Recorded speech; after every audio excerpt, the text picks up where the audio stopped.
Assalamualaikum warahmatullahi wabarakatuh. Good morning, my students. How are you today? I hope you are all in good conditions. So today with me, Mr. Tommy, you are going to learn English. What material we will discuss today? So please pay attention. Stay tuned in this video. Okay, class, before we do our activity today, let's recite Basmalah together and do our prayers together.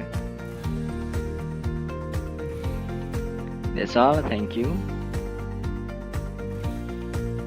Okay, my dear students, are you ready to have a class today? If you are ready, please look at the next slide.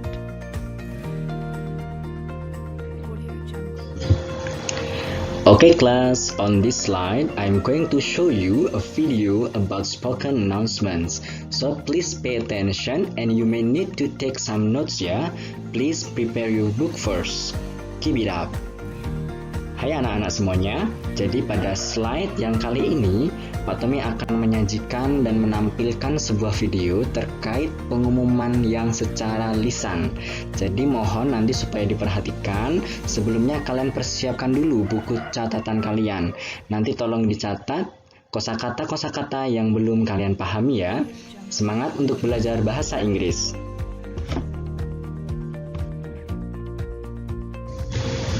Okay, my students, so now have you understood about the meaning or the purpose of that spoken announcements on the previous slide? Jadi anak-anak semua, apakah kalian sudah mengerti maksud dan tujuan dari pengumuman dalam bentuk lisan yang di slide sebelumnya? Oke, coba bandingkan ya dengan teks pengumuman berikut ini. Okay, now let's compare with the following text. Please pay attention. Pak Tommy akan bacakan teks berikut ini, jadi kalian perhatikan. Announcement.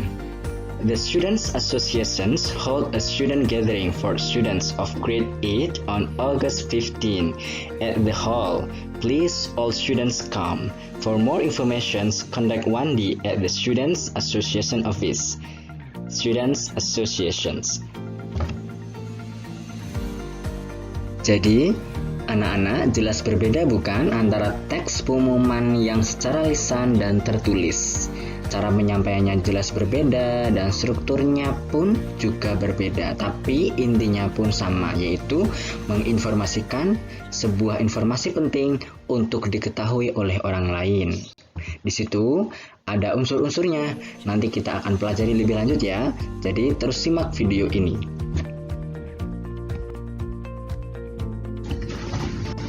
Okay, my students, on this slide there are two pictures and I want you to think of them. And of course, you can see the questions on the slide too.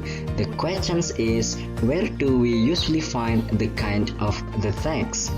Di mana kita biasanya menemukan jenis teks seperti ini? Jadi ada dua gambar di slide ini. Yang pertama di sebelah kiri adalah gambar yang mendeskripsikan terkait keadaan di sebuah bandara. Dan di sebelah kanan adalah gambar yang menjelaskan tentang kondisi beberapa siswa yang sedang membaca sebuah pengumuman di papan informasi. Dari kedua gambar tersebut, maka adik-adik bisa membedakan jenis teks dalam pengumuman di sebuah bandara itu bagaimana dan jenis teks sebuah pengumuman di papan informasi itu bagaimana. Sudah bisa menebak ya? Oke, jadi kalau di bandara bentuk pengumumannya adalah secara lisan, sedangkan di papan informasi bentuk pengumumannya adalah sebuah pengumuman yang tertulis. Betul sekali. Sudah paham ya adik-adik ya? Well, students, are you ready to continue our lesson today? If you are ready, let's go on. Okay, my students, now our learning objectives today are the first one, peserta didik kalian dapat mengidentifikasi announcement text pada fungsi sosial teks, struktur teks, dan unsur bahasa. And then the second one is you as a peserta didik dapat mengidentifikasi tujuan teks, ide pokok, informasi rinci tersurat dan tersirat dalam teks, makna kata dari announcement text. And then the third one or the last one is you are as the students dapat menyusun announcement text. You can create text of announcement sangat pendek dan sederhana, short and simple. Okay, my students, now let's take a look on the following questions on the slide. Jadi, sekarang kita coba perhatikan pertanyaan yang ada di slide ya. What is the questions? Apa pertanyaannya? The questions is, how can we identify an announcement? Jadi, bagaimana cara kita mengidentifikasi sebuah pengumuman? Caranya adalah kita perhatikan dari ketiga unsur berikut. Yang pertama dari segi fungsi sosialnya, yang kedua dari struktur teksnya, dan yang ketiga dari unsur bahasanya. Dari segi fungsi sosial yang digunakan dalam announcement text adalah to give a formal written or spoken information of certain events. Jadi fungsi sosial dari teks pengumuman adalah untuk memberikan informasi secara lisan maupun tertulis formal dari beberapa event atau kegiatan-kegiatan tertentu. Dan kedua, kita lihat juga dari segi struktur teksnya. Struktur teks dari pengumuman adalah yang pertama ada judulnya, atau di situ dinyatakan title. Title itu judul.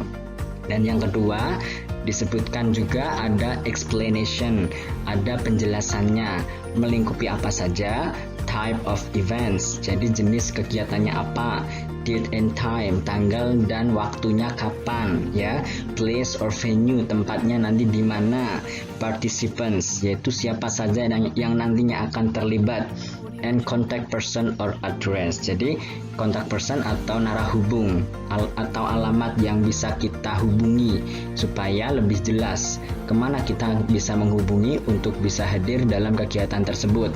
Kemudian dari segi yang ketiga adalah unsur bahasa. Unsur bahasa yang digunakan dalam teks pengumuman yang pertama ada simple present, kemudian simple future, kemudian imperative sentence. Apa itu simple present tense? Kita sudah bahas di materi sebelumnya, yaitu yang digunakan untuk kebenaran umum atau kegiatan yang berulang-ulang, yang polanya jika menggunakan kata kerja adalah jamak tunggal, tunggal jamak. Jika menggunakan to be berarti dia menjelaskan keadaan, ya. Kemudian yang kedua simple future tense. Di situ diciri-cirikan adanya will, akan, karena ini kan sebuah kegiatan yang akan dilakukan. Jadi sedang diinformasikan dulu ke orang lain. Jadi belum terjadi. Kemudian untuk imperative sentence yaitu kalimat perintah, sebuah ajakan atau dorongan dari orang yang membuat pengumuman supaya orang lain itu hadir atau mengikuti kegiatan yang sedang diumumkan tersebut. Begitu ya adik-adik ya. Sekarang sudah lebih paham. Mari kita lanjutkan ke slide berikutnya ya. Okay class, on this slide I provided a written announcement. Jadi pada slide kali ini Pak Tommy sudah menyiapkan sebuah pengumuman tertulis. Sudah tersedia ya di pojok kanan atas. Coba kalian perhatikan dengan seksama.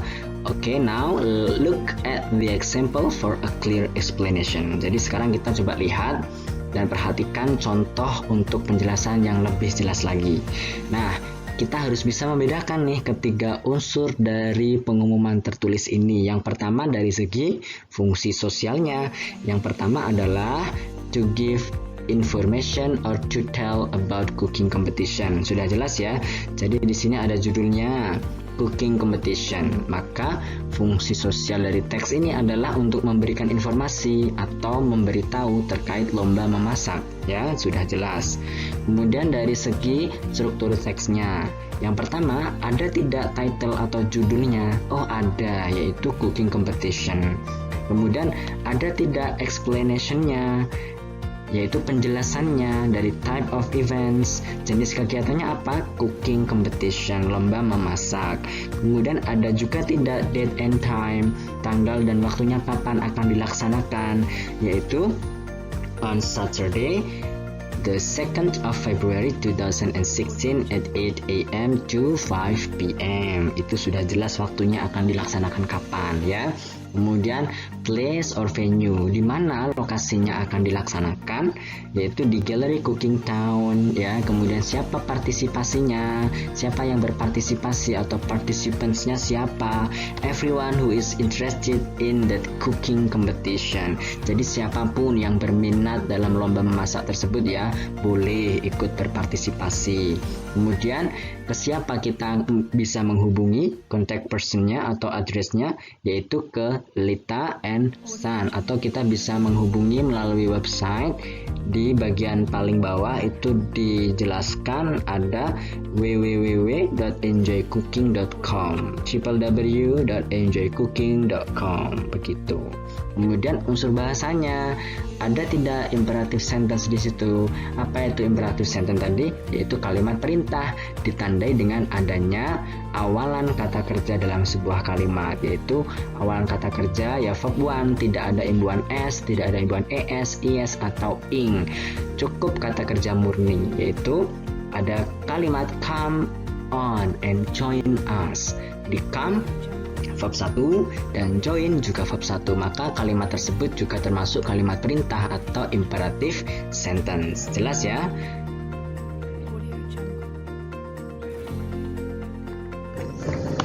Baik adik-adik, jadi dari penjelasan yang tadi kita bisa menyimpulkan bahwa ada dua jenis pengumuman. Yang pertama spoken announcement atau pengumuman secara lisan. Kemudian yang kedua written announcement atau pengumuman secara tertulis. Paham ya adik-adik ya? Oke class, now let's go to the exercise. Keep it up, semangat ya! Oke adik-adik, pada latihan soal kali ini, tolong kalian persiapkan dulu buku catatannya ya. Kalian bisa salin kelima pertanyaan ini sebelum menjawab pertanyaan-pertanyaan dari spoken announcement atau pengumuman lisan yang akan Pak Tommy tayangkan. Pertanyaan yang pertama, the first question is, what is the announcement tell us about? Pengumuman tersebut memberitahu kita tentang apa? Kemudian the second questions atau pertanyaan yang kedua, when will the festival be held? Kapan festival itu akan diadakan?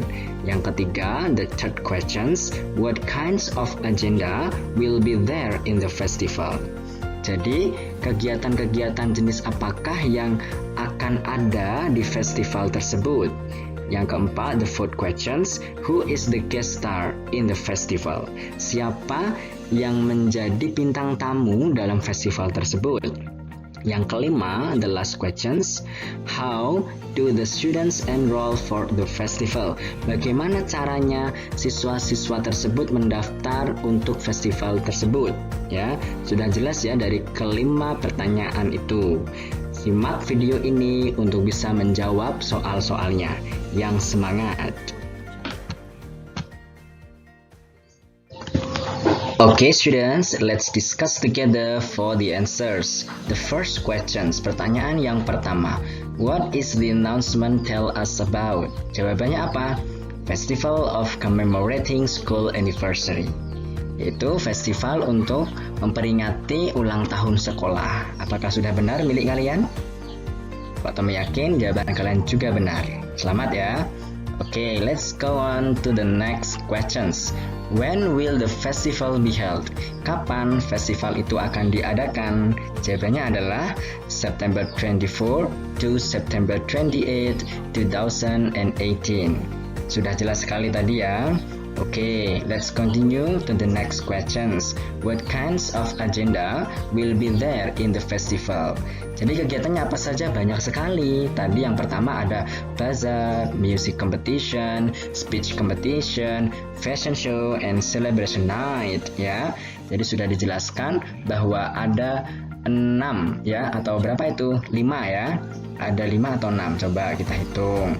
Bazaar, music competition, speech competition, fashion show, celebration night. Jadi ada 5 jenis kegiatan yang ada di festival itu. Oke, yang keempat, Who is the guest star in the festival? Siapa bintang tamu pada festival itu? Yaitu Via Valen. And the last question is, how do the students enroll for the festival? Bagaimana siswa-siswa mendaftarkan dirinya pada festival tersebut? Yaitu, they can contact to Miss Lia. Mereka bisa menghubungi ke Ibu Lia as the chairman of committee. Jadi, mereka bisa menghubungi ke Ibu Lia atau di situ mungkin ya Lia sebagai ketua panitianya, atau bisa jadi Lia itu masih ketua OSIS-nya atau siapalah ya, Miss Lia. Baik, jika sudah benar semua, berarti kalian sudah paham dari latihan soal spoken announcement. Selamat ya, mari kita lanjutkan ke slide berikutnya. Okay, class, now let's turn to the next slide. Jadi adik-adik, sekarang kita beralih ke slide berikutnya ya. Ini Pak Tommy ada sebuah teks tentunya terkait dengan materi kita hari ini, announcement. Kita pahami bersama terkait bacaan announcement kali ini. Sebelumnya Pak Tommy ingin kalian untuk menyiapkan buku catatan terlebih dahulu. Nanti untuk mencatat kata-kata mana saja yang belum kalian pahami artinya. Oke, kita pahami, perhatikan kalimat yang Pak Tommy baca. Announcements. Due to the pandemic COVID-19, our school activity will start to do at home. This officially obligation starts from Monday to Saturday. It will take more time. When you study at home, please make sure to join first WhatsApp that is connected with the teachers. 2. Study through the learning programs of TVRI. 3. Join the online learning of Disdikbud Kendal. All of your activity should be reported and supervised. For more information, please contact to 081 2155 123321. Regard, School Principal. Baik, kalian tulis saja kata-kata mana saja yang belum kalian pahami ya. Nanti kita diskusikan di kolom komentar. Okay, now students, please take a look on the right side to know the questions. Jadi adik-adik, kita coba lihat di pertanyaan-pertanyaan sebelah kanan. Kita pahami dari pertanyaan yang pertama. Okay, number 1, the announcement is about.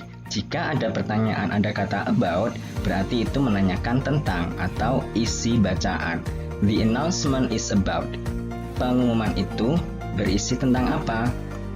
Oke, kita lanjut ke pertanyaan yang kedua. The second questions. Why does the principal make the announcement? Apa artinya? Why adalah pertanyaan yang artinya mengapa. Mengapa kepala sekolah membuat pengumuman tersebut? Berarti menanyakan alasannya. Kenapa kepala sekolah membuat pengumuman itu? Oke, let's continue to the third questions. Kita lanjutkan ke pertanyaan nomor 3. What should the students do when they study at home? Artinya, apa yang seharusnya para siswa itu lakukan ketika mereka belajar di rumah? Oke, lanjut nomor 4 ya. From the text, we know that the students' activity must bla bla bla bla titik. Jadi artinya, from the text, dari teks tersebut, we know that the students' activity, kita tahu bahwa kegiatan para siswa tersebut must, seharusnya titik. Jadi ketika mereka di rumah kegiatannya harus apa ya? Oke, kita lanjut ke kalimat terakhir di soal nomor 5. This officially obligation start from Monday to Saturday. The underlined word can be replaced with. Adik-adik, setiap ada pertanyaan kemudian menjumpai kata yang bergaris bawah, pasti di situ menanyakan persamaan katanya apa maknanya ya. Obligation, di situ yang digarisbawahi obligation. Maka persamaan kata obligation itu apa? Di situ ada kalimat pertanyaan, the underlined word can be replaced with. Setiap ada pertanyaan dengan kalimat can be replaced, bisa digantikan dengan. Itu menandakan bahwa pertanyaan itu menanyakan sinonim atau persamaan makna. Jelas ya, jadi nanti adik-adik mencari persamaan makna dari kata obligation. siapkan kamus supaya kalian bisa mengetahui arti dari kata obligation. Lalu kalian temukan persamaan kata dari obligation. Jelas ya adik-adik ya? Oke, kalau sudah jelas, kita lanjutkan ke slide berikutnya.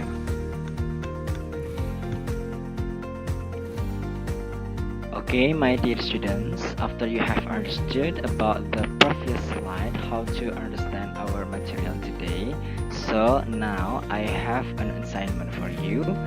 Jadi tugas kalian adalah make an announcement text, membuat sebuah text announcement in spoken and written form, dalam bentuk tertulis dan yang secara lisan. Tadi sesuai yang sudah Pak Tommy sampaikan di awal slide ya, ada dua contoh. Teks pengumuman yang secara tertulis dan teks pengumuman yang secara lisan with any theme individual. Jadi nanti kalian buat yang temanya bebas secara individu.